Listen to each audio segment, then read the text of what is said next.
नमस्कार। स्वागत है आपका आपके अपने YouTube चैनल भक्ति वाइब्स पर। आज इस वीडियो में मैं आपको अश्विन मास के कृष्ण पक्ष की एकादशी की कथा सुनाऊंगी, जिसे इंदिरा एकादशी के नाम से जाना जाता है। इस एकादशी का महत्व इसलिए भी ज़्यादा है क्योंकि यह एकादशी पितृपक्ष में पड़ती है, इसलिए इस एकादशी को पितृपक्ष की एकादशी भी कहा जाता है। तो चलिए इंदिरा एकादशी की कथा शुरू करने से पूर्व इस एकादशी की तारीख और शुभ मुहूर्त के बारे में जान लेते हैं।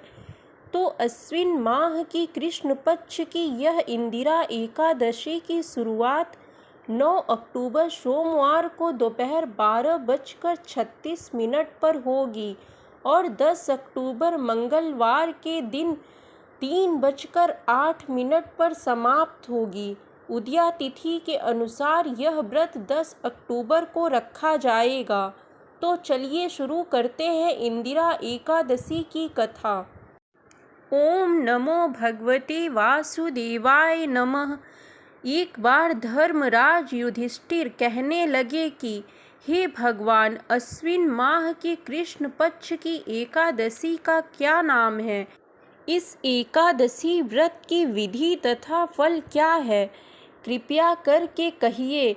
भगवान श्री कृष्ण कहने लगे कि इस एकादशी का नाम इंदिरा एकादशी है। यह एकादशी पापों को नष्ट करने वाली तथा पितरों को अधोगति से मुक्ति देने वाली होती है। हे राजन, ध्यान पूर्वक इस व्रत की कथा सुनो। इसके सुनने मात्र से ही वायपेय यज्ञ का फल मिलता है। प्राचीन काल में सतयुग के समय महिष्मती नाम की एक नगरी में इंद्रसेन नाम का एक प्रतापी राजा धर्म पूर्वक अपनी प्रजा का पालन करते हुए शासन करता था। वह राजा पुत्र, पौत्र और धन आदि से संपन्न और विष्णु का परम भक्त था। एक दिन जब राजा सुखपूर्वक अपनी सभा में बैठा था तो आकाश मार्ग से महर्षि नारद उतरकर उसकी सभा में आए।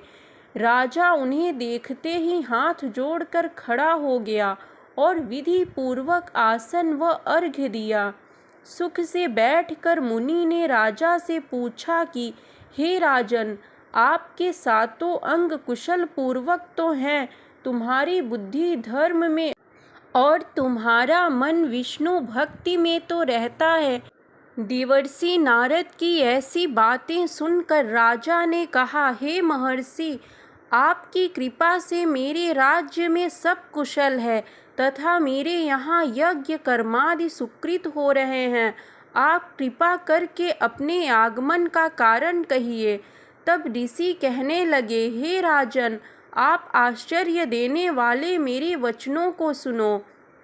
मैं एक ब्रह्मलोक से यमलोक को गया।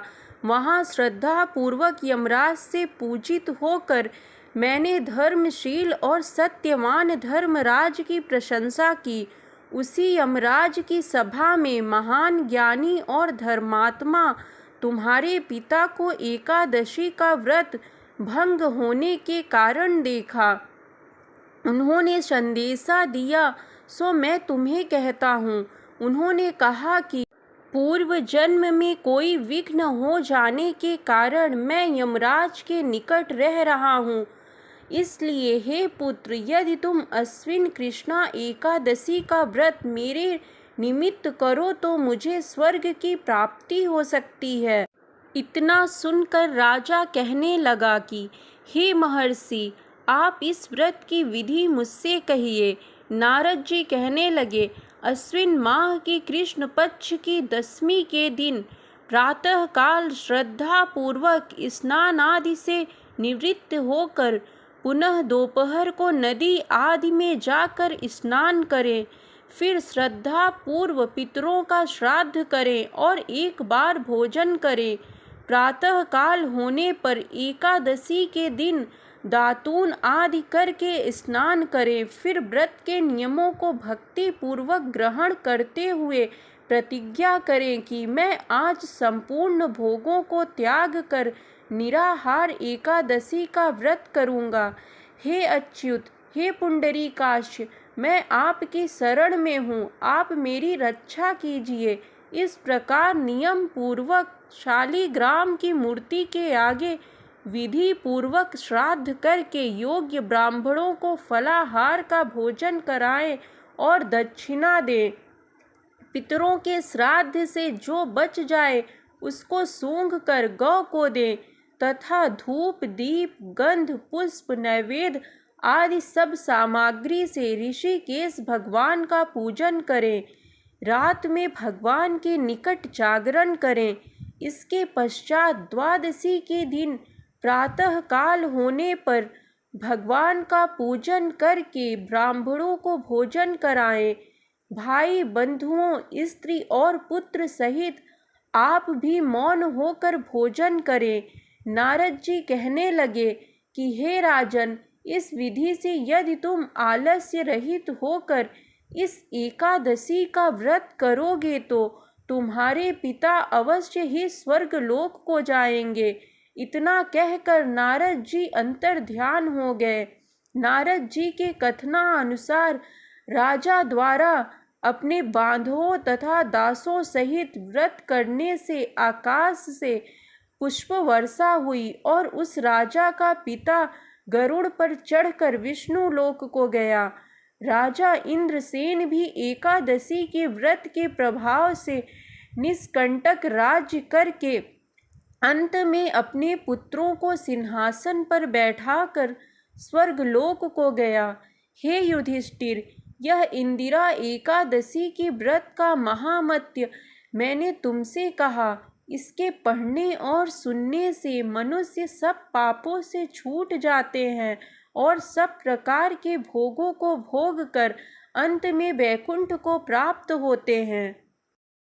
यह कहानी समाप्त होती है यहीं पर। अगर आपको यह वीडियो अच्छी लगी तो इस वीडियो को लाइक करें, शेयर करें, कमेंट बॉक्स में राधे राधे लिखें और चैनल को सब्सक्राइब करना बिल्कुल भी मत भूलिएगा। मिलते हैं नई जानकारी के साथ नेक्स्ट वीडियो में। राधे राधे।